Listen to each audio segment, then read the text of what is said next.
Welcome into A to Z Sports Prime Time on this Wednesday, April the 9th. Lovely to have you guys here for another episode of the Prime Time program. Thanks for stopping by. We got draft comps tonight, and we had a really good interview with Todd McShay of now The Ringer, of course, longtime ESPNer, doing college football and draft talk for them. He's since transitioned over to the digital side of things. And he's doing an excellent job there, just as he was doing an excellent job for the mothership. But he came on the radio show today, and we talked about Cam Ward. We also talked about the toughest position group to evaluate. And I think his answer there is going to be a pretty interesting one. There's been a lot of comparisons, though, about Cam Ward and Player X. Cam Ward as Diet Coke Steve McNair. Cam Ward as taller, slower Kyler Murray. Cam Ward as Sam Darnold, ?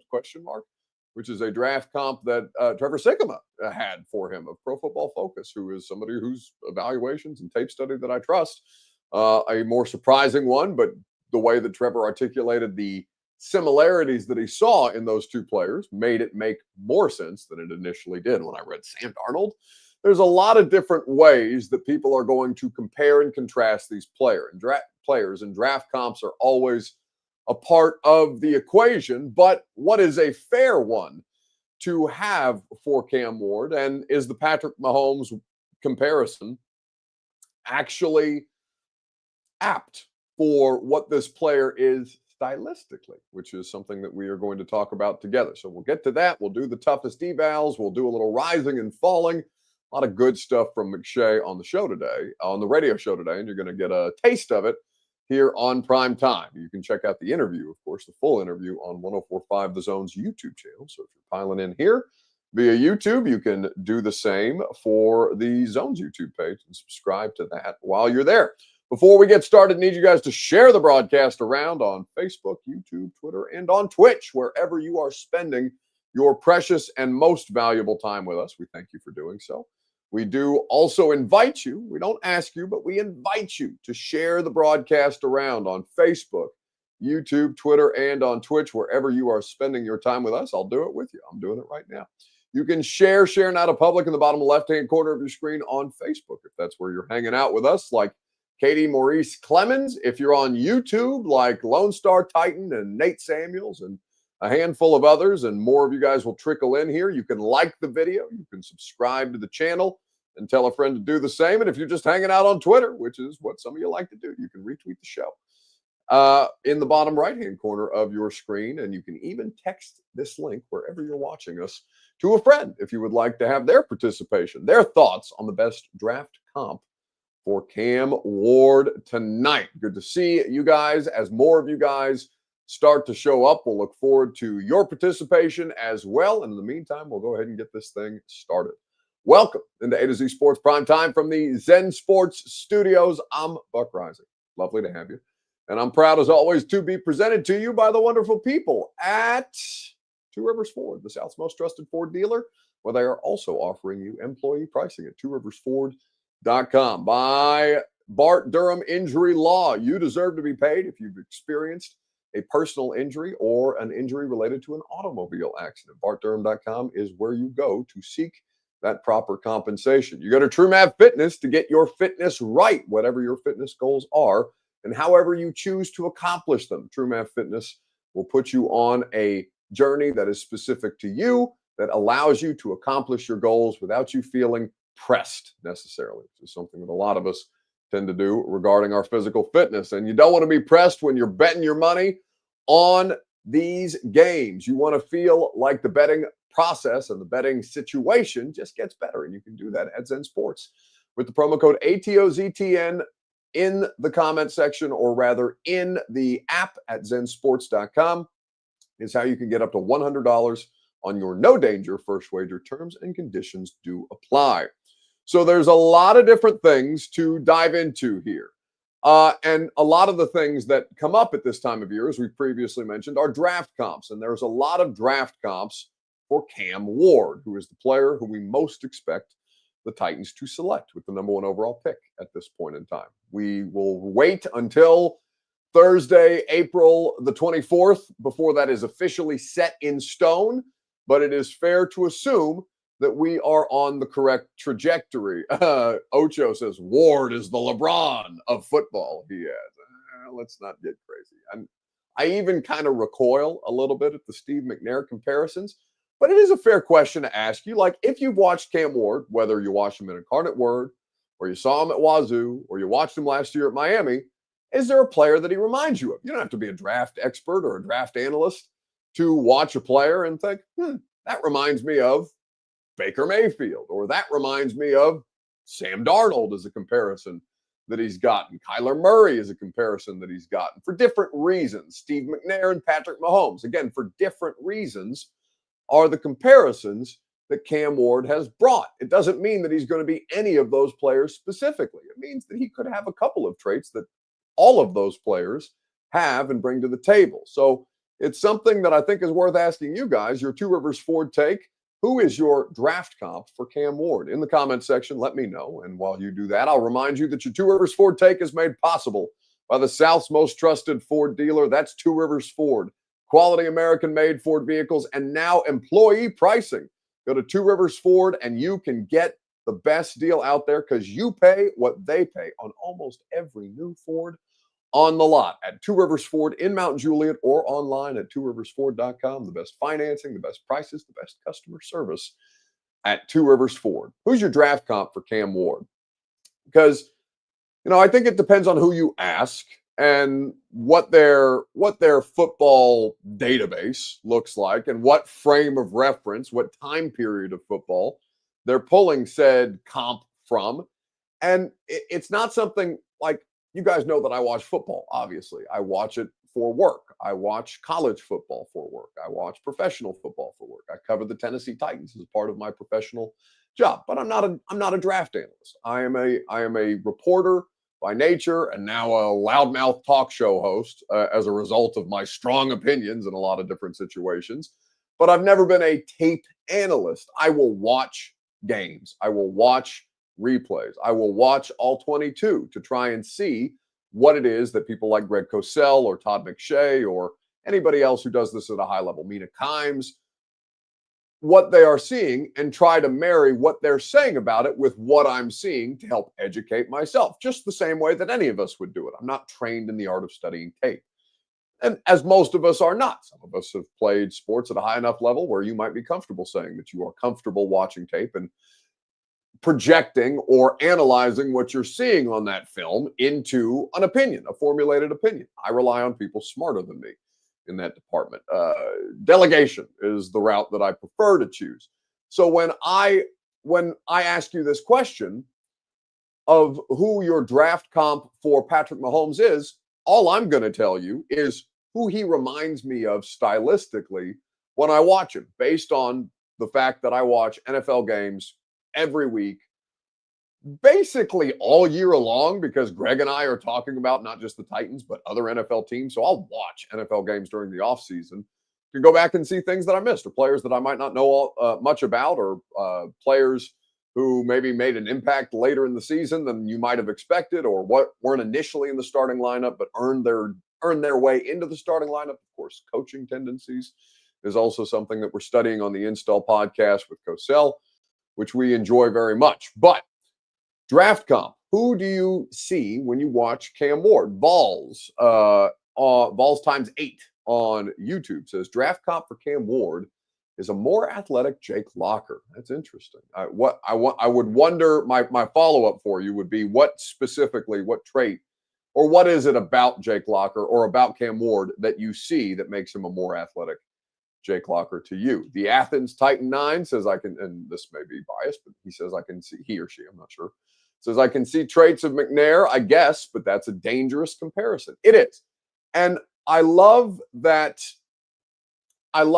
you look at these things and you come away with saying, all right, Steve McNair, you see some of it, right? You definitely see some of it. But as Todd McShay pointed out on the radio show today, Steve McNair wasn't even Steve McNair until he became Steve McNair. So it's a dangerous, actually, that's not something McShay said. That's something James Roday Rodriguez said, who's the star of Psych, who was also on the radio show today, a diehard Titans fan, former Houston Oilers fan, now Tennessee Titans fan. But this is what he had to say specifically about Cam Ward. And we'll let you hear this Todd McShay snippet from the larger interview that we did with him today on Facebook, YouTube, Twitter, and Twitch, right after I remind you that the Primetime program is made possible by Bart Durham Injury Law. You deserve to be paid. And if you've been in an automobile accident or sustained a personal injury that you feel you need to be compensated for, BartDurham.com can give you the tools to succeed. You can get a free consultation online. You can check out all their different areas of practice. You can even see some of their case results at BartDurham.com. So start the process today and make sure you get what you deserve, because what you deserve is to be paid. BartDurham.com. All right, here's Todd McShay talking about Cam Ward and, as he dubbed him, the assassin. So what sets Cam Ward apart to you then? What makes him an individual? I think the thing that goes unnoticed is he has an unworldly sense of when pressure is coming, and the poise combined with that to wait for it. He knows it a tick before he's going to react to it. He knows it's coming from the front side, the back side, interior. You can tell he knows when it's coming because he likes to wait to the last second to elude it, because then you're vulnerable as a defender. Other quarterbacks, if you really study it, a lot of quarterbacks, when they know it's coming or they sense it, at that same point where he decides to wait a tick so that he can get that defender kind of off balance. And I heard you guys talking about Mahomes. It is kind of a similar trait. Neither's a beautiful athlete. Neither's going to run a great 40 time if you clock him right now.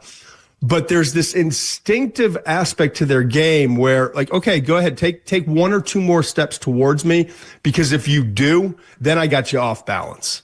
And then I'm going to pull the trigger on the move that I already know I'm going to make. And I think that goes kind of, I don't want to say unnoticed, but I don't hear a lot of people talking about that aspect of his game. And so much of his game is that ability to kind of elude a defender and then and make a great throw on the move. The second part that I think is, and he's not unique to it, but he's in a small group of people that can throw as accurately as he does from different arm angles.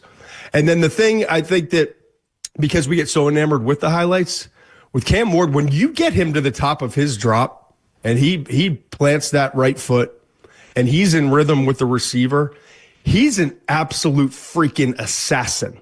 If the receiver's where he's supposed to be and he knows where he wants to go with the ball in terms of throwing a receiver open, hitting a spot, when it's all in rhythm, and I think that's as Tennessee dug into this, and Brian Callahan's watching, and you're watching through whatever lens is important for you, right? And so Callahan and the offensive staff for Tennessee is watching through the lens of, okay, here's what we do. Here's what we're going to need him to do within the structure of our offense. When he does that at Miami, like I said, he's an assassin. That's Todd McShay on the radio show earlier today. Check out the interview via YouTube. Check out the interview via the podcast. The podcast is called The Buck Rising Show, wherever you get your podcasts. Speaking of podcasts, Bert, I don't know if we have any movement on 615 sessions for Friday, because I know we were going to try and do something different this week, but perhaps we will have more information on that. I had to remind myself now, because if I didn't say something to Bert now, I'd forget, and then we would be scrambling on Friday. Benjamin asks, is Lucas's foot broke or what? Probably. I didn't ask him for an update after his X-ray today, but hopefully it's okay, because he's been going through it. But the draft comp there, and McShay kind of expanded earlier in the interview, and like I said, you can check out the full one for yourself. But he said that quarterback is such a unique position that he almost doesn't like draft comps for that position specifically. But the comparison that I am comfortable making, and somebody mentioned that I had a Freudian slip earlier, I didn't realize that I did, but I'm sure that I did, is Patrick Mahomes. And it's not, when I say that, people are going to, because what Cap says is Mahomes was a way better prospect than Ward. That's a wild comp. It's not, because it doesn't have anything to do with comparing them. Well, let me rephrase, because that's not correct. It is not comparing them from a traits standpoint, right? When you and you can make any kind of comparison that you want, but the comparison for Cam Ward and Patrick Mahomes is not based on traits. It's not based on, well, Cam Ward will be the next, unstoppable quarterback, the best quarterback we've ever seen, the most talented quarterback. No, nobody's saying that, which is what Patrick Mahomes is. But when you watch them and the way that they are creative in the arm angles that you throw or that they throw with, and the movement that they bring to the pocket and in the pocket and their escapability, there are some things that remind you of Pat. It does not mean that he is going to be Pat, nor does it mean that he has the talent ceiling of Patrick Mahomes. But there are things about his game, how he plays, how he goes through the rhythms of an offense, how he makes plays outside of structure that remind you of McNair and Patrick Mahomes and other players like that. It has no bearing. You have to distinguish that fact, because what he follows up with. I assume he Cap says that's fair. When I hear pro comp, I think traits, and that's fine. It's incumbent upon whomever is giving said comp to distinguish. Why specifically are you comparing them to that player? Why specifically are you comparing them to that player? Okay, Josh Allen and Will Levis, not comparable, except when you talk about their arm strength. Josh Allen, indisputably, no matter how inaccurate he was coming out of Wyoming, could make throws to every part of the football field. Will Levis can also do that, but he just never improved in a way that was significant enough or consistent enough for the mental part of the game. It doesn't mean that Will Levis is going to turn into Josh Allen. And certainly Levis doesn't have the mobility of Josh Allen. And it's why I like the Josh Allen Cam Newton comparisons more than I liked Levis to Josh Allen. There's a bunch of different ways that you can make a player comp without saying, well, yeah, this player is the next Patrick Mahomes. No, don't say that. Or the next Steve McNair. No, please, God, don't put that pressure on that player before he's even taken a snap. There are so many different ways that you can compare a player to another. It's just important for you to distinguish, all right, why are you making that comparison? And for me, I think that McNair and Mahomes are good comparisons for how Cam Ward plays stylistically, not traits, not arm strength, not size, not football acumen, all these different things. And maybe he ends up having some of that stuff that we haven't been able to distinguish because he hasn't taken an NFL snap yet.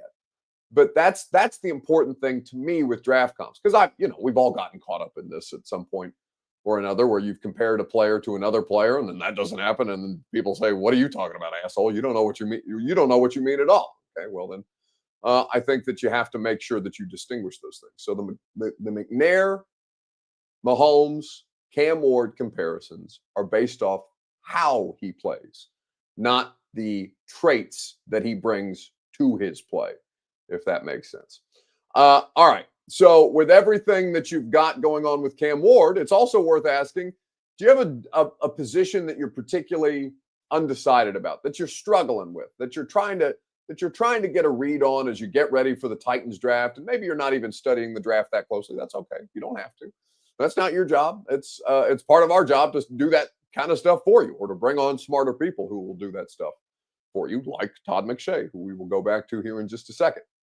But on that front, is there a particular position group in this year's draft class that has you kind of confused or undecided, uncertain about about the strength or weakness of that position group? Is there just a position group that you're not sure about in this year's draft class? We'll talk about it together. Position group on the whole, not an individual player. Right after I remind you that the Primetime program is made possible by the wonderful people that's in sports. Go to zensports.com, use that promo code ATOZTN. You can bet on the NBA. It's too late to bet on the Lakers in Dallas.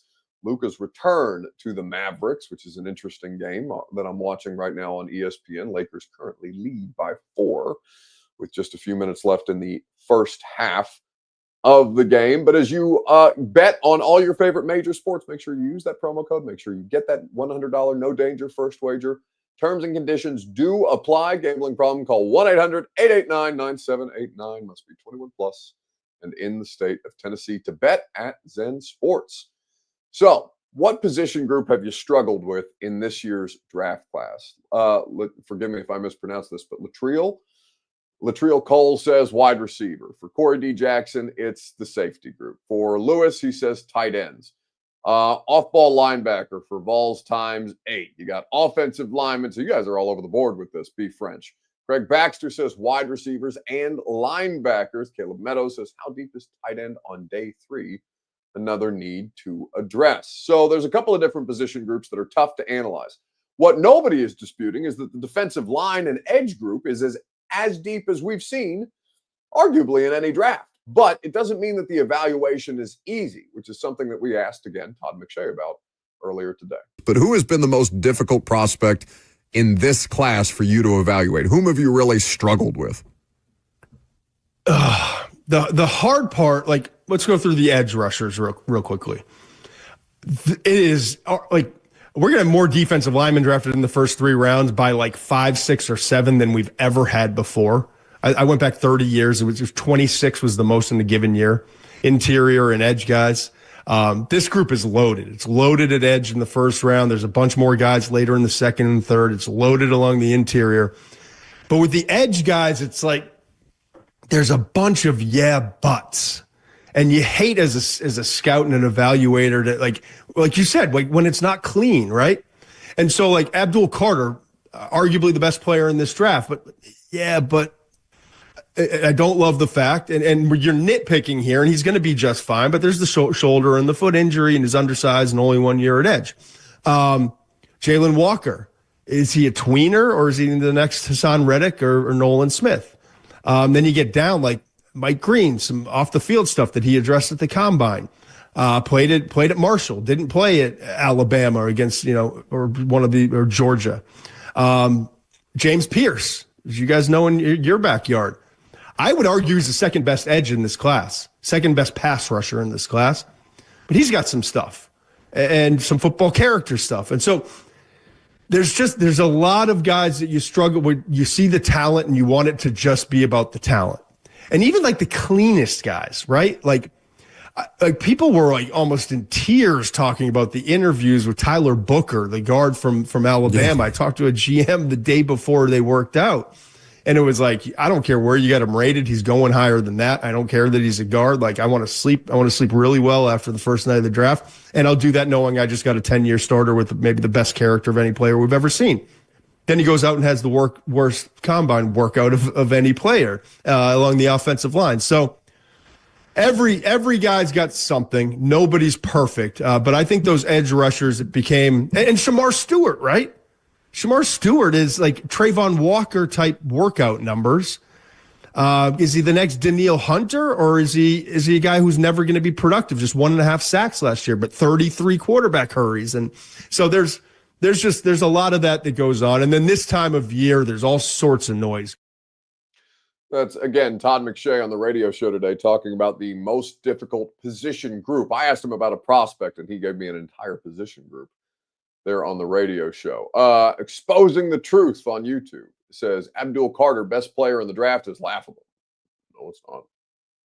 What about it is laughable? Did you watch him at all? Did you see him in the college football playoff? Did you see him beat people's asses with basically one arm tied behind his back because his shoulder was busted? Listen, Travis Hunter is crazy. All right. Travis Hunter, we may never see another Travis Hunter again. And that makes him different. And it makes him one of the best players in the draft class. But to argue that to say something so stupid as Abdul Carter, best player in the draft, is laughable and dismiss it, just to me means that you have no idea about what you're watching. How anybody could come away again. And again, you would also have to watch other players in the draft to come away with that, I suppose.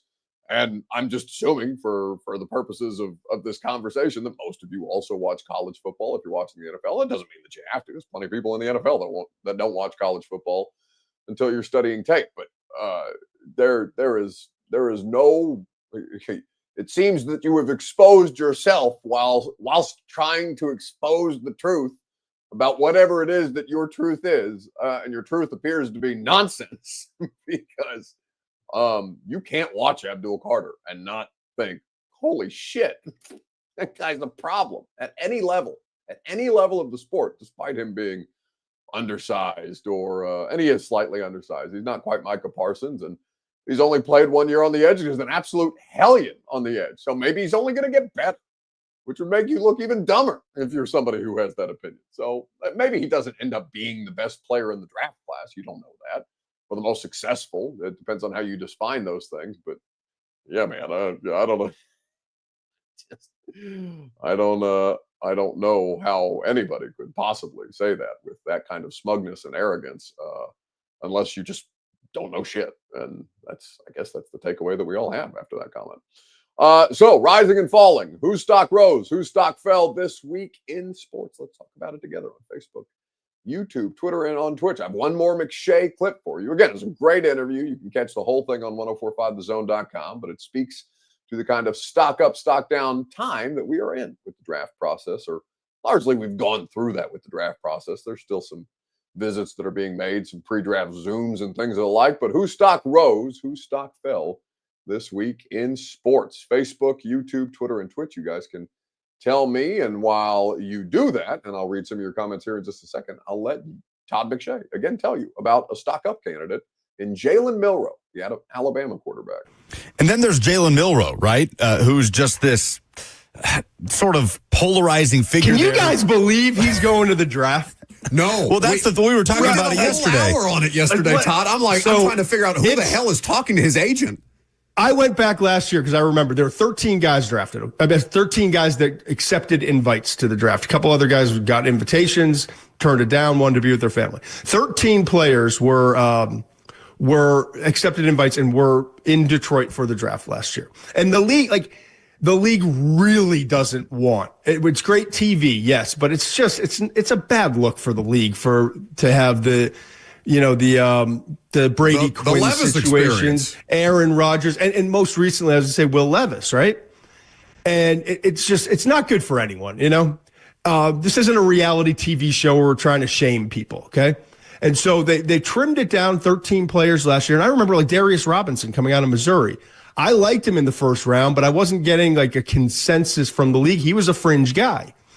And I had heard the reports coming out of the New York offices that they really wanted to make sure that we didn't have a guy who had to, and I've been in the TV truck after the first night of the draft, and I've had the production meetings the next morning before day 2 of the draft where they're, the production group and the reporters are talking to the moms or dads of the family. They went home, or, they're going to come back. It's nothing that they want. So Darius Robinson was the 13th of the 13 players, and he wound up going 27. And I remember when he was drafted, I was like, the league knew, right? All 13 players drafted in the top 27 picks last year. And so when Jalen Milroe gets selected, and the information coming out of New York this year was, we're going to trim the fat even more. We're talking 8-10 players this year. And Milroe's on that list. I'm not saying it's a lock. The vast majority of people I talk to in the league have day 2 grades on him. And some have grades that just, I wouldn't be proud to kind of mention. But what he has in terms of his elite skill set, that 4.39, that Georgia game with the running ability, is probably better than anyone else's elite skill set that they have in this quarterback class. And so as a quarterback coach and an offensive coordinator, and you look at Joe Milton and the value, you're not drafting a guy in the late first or second round to just go trade him for a late round pick again. But my point is, I think there are plenty of people in the league that coach these guys that say there's more there than maybe with some other guys. Let's take a flyer, maybe move back into the first round. So Todd McShay, again, on the radio show today. You can check out that full interview on 1045 The Zone's YouTube channel and subscribe to it while you are there. So Milroe, stock up at this point in time. Going to be pretty interesting to see where he ends up going. McShay talked today about the idea of potentially 4 quarterbacks in the first round with Dart and with Milroe. Milroe is attending the draft for some reason. So it seems there is a decent percentage chance that he ends up going as a first round pick, which is crazy. Stock down, Nico Harrison, the Mavericks GM. I mean, stock down for all time for Nico Harrison, the Mavericks GM. But Luka currently has 31 in the first half. I think he just made a 3 there to make that 34. So good for Luka. He's leading all Lakers by a mile. He's leading all scorers by a mile right now. And after draining that three with just a few seconds left, a little over 30 seconds left in the first half, the Mavs are keeping it close, but Luka is giving them absolutely their money worth. So was that a three that he hit or a 2-point shot? I'm not sure. Anyway, I think it was a three. But Luka revenge game not going well for Nico Harrison. Stock down for him. That's going to do it for us tonight. Fun show. Appreciate you hanging out. Radio show will be a good time tomorrow. Come hang out with us from 10 to 1 on 104.5 The Zone. We're really cooking on the radio show. I'm not going to lie to you. We're really having a big year so far, a big off season so far, and we're going to have an even bigger year come football season. And we're all very excited about it. And we're all very excited about the idea of a new quarterback, and we're all very excited about the install on Friday, May the 2nd. You can get your tickets now at 1045thezone.com. You can be in the house when Greg Cosell breaks down the tape of your new quarterback and your new offensive line and potentially your new wide receivers and pass rushers, who you will add alongside Cam Ward in this NFL draft. Bert, I believe, put the link in the chat earlier, so you can check that out. And if you didn't see the link in the chat earlier, go to 1045thezone.com. Tickets are selling fast. See you guys tomorrow morning at 10 a.m. on 104.5 The Zone. Particular, Cheddar Bangs says, pretty sure Levis is more important to the city than some Vols fan. I'm inclined to agree. Billy Jones says, as a Vol fan, I save my hate for Obama in Florida.